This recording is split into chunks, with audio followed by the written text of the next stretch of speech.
Di atas katil kematian, riwayat ini akan menerangkan kepada rakan-rakan muslimah kisah beberapa sahabat di saat-saat akhir kehidupan mereka, bagaimana mereka apabila ajal menghampiri, bagaimana mereka takut kepada Allah, padahal sebahagian mereka telah dijamin menjadi penghuni syurga. Menjelang kematiannya, Abu Bakar radhiyallahu anhu berkata, dan datanglah sakaratul maut yang sebenarnya. Kemudian beliau berkata kepada putrinya, Aisyah radhiyallahu anha, lihatlah kedua pakaian ini, basuhlah mereka berdua, dan selubungilah aku dengan mereka, kerana yang hidup lebih berhak mendapat yang baru daripada yang mati. Beliau juga berwasiat kepada Umar bin Khattab radhiyallahu anhu, aku menghendaki wasiat untukmu, jika engkau mau menerimanya dariku. Sesungguhnya Allah mempunyai hak pada malam hari yang tidak diterimanya pada siang hari. Allah juga mempunyai hak pada siang hari yang tidak dia terima pada malam hari. Dia tidak menerima ibadah sunnah sebelum ibadah fardu dilakukan. Orang yang berat timbangannya di akhirat kerana mengikuti kebenaran di dunia, timbangan amalan baik patut diberi nilai yang tinggi. Orang-orang yang berat timbangannya di akhirat kerana mereka mengikuti kebatilan, perbuatan buruk patut dinilai dengan markah yang rendah dan timbangan yang ringan. Ketika Umar ditikam, Abdullah bin Abbas datang dan berkata, wahai Amirul Mukminin, kamu masuk Islam ketika orang-orang masih kufur. Kamu berperang bersama Nabi sallallahu alaihi wasallam ketika orang-orang meninggalkannya.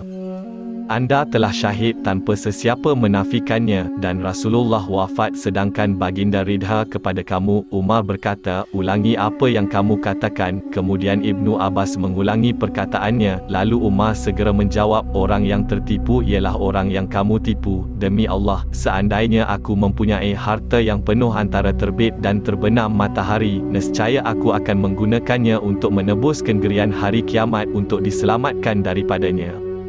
Abdullah bin Umar berkata, kepala Umar berada di atas pahaku ketika dia terluka sebelum kematiannya. Ketika itu Umar berkata, letakkan kepalaku ke tanah. Saya berkata, apa bezanya di tanah dan di paha saya? Umar berkata, letakkan. Kemudian aku meletakkan kepalanya di atas tanah, kata Ibni Umar. Lalu Umar berkata, celakalah Umar dan celakalah orang yang melahirkan Umar, jika Tuhanku tidak menaruh belas kasihan kepadaku. Amirul Mukmin Uthman bin Affan radhiyallahu anhu, ketika para pemberontak menikamnya dan darah mengalir di janggutnya, dia berkata, tiada Tuhan selain Engkau, ya Allah. Maha suci Engkau dan aku termasuk orang-orang yang zalim. Ya Allah, sesungguhnya aku memohon petunjuk-Mu, aku memohon pertolongan-Mu dalam semua urusanku, aku memohon kepadamu kesabaran atas musibahku. Lihatlah Uthman bin Affan, apabila api fitnah berkobar-kobar, dia tidak membiarkan seorang sahabat Nabi atau orang Islam lain datang melindunginya. Dia bimbang darah umat Islam akan tumpah kerana dirinya. Dia lebih suka bersabar, menanggung ketidakadilan dan bersabar walaupun risikonya adalah nyawa. Apabila Uthman radhiyallahu anhu meninggal dunia dan syahid, para pemberontak membuka almarinya. Mereka menjumpai sebuah kotak yang berkunci rapat. Mereka membukanya dan mendapati sehelai kertas yang berbunyi, ini adalah wasiat Uthman. Bismillahirrahmanirrahim. Uthman bin Affan bersaksi bahawa tiada Tuhan selain Allah yang Maha Esa, tiada sekutu baginya, dan Muhammad adalah hamba dan utusannya. Allah membangkitkan manusia dari kuburnya pada hari yang tidak ada keraguan padanya. Sesungguhnya Allah tidak menepati janji. Di atasnya dia hidup, di atasnya dia mati, dan di atasnya dia akan dibangkitkan, insya-Allah. Setelah ditikam, Amirul Mukmin Ali bin Abi Talib berkata, bagaimana dengan orang yang menikamku? Orang ramai menjawab, kami telah menangkapnya. Ali berkata, beri dia makan dari makananku dan berilah dia minum dari minumanku. Jika nanti saya masih hidup, kemudian saya akan memikirkannya. Jika ternyata saya mati, maka potonglah dia sekerat, tidak lebih dari itu, jangan dianiaya. Kemudian beliau berwasiat kepada anaknya Hasan bin Ali, janganlah kamu bermahal-mahal dalam urusan kain kafan. Aku mendengar Rasulullah sallallahu alaihi wasallam bersabda, janganlah kamu mahal dalam urusan kain kafan, kerana kain kafan itu akan cepat lapuk. Ali juga berkehendak, ambillah badanku nanti antara dua jalan berjalan. Jangan terlalu tergesa-gesa dan jangan terlalu perlahan.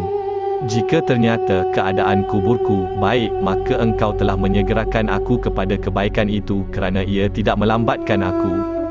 Tetapi jika ternyata kuburku buruk, maka kamu telah meletakkan aku di atas bahu kamu tanpa tergesa-gesa. Masya Allah, orang seperti Ali bin Abi Talib yang dijamin syurga masih takut dengan keadaan kuburnya. Bahkan dia memikirkannya apabila manusia mengalami keadaan susah di saat kematian, ketika cedera parah kerana tetakan dari pedang berbisa yang mengenai kepala mereka. Dia radhiyallahu anhu.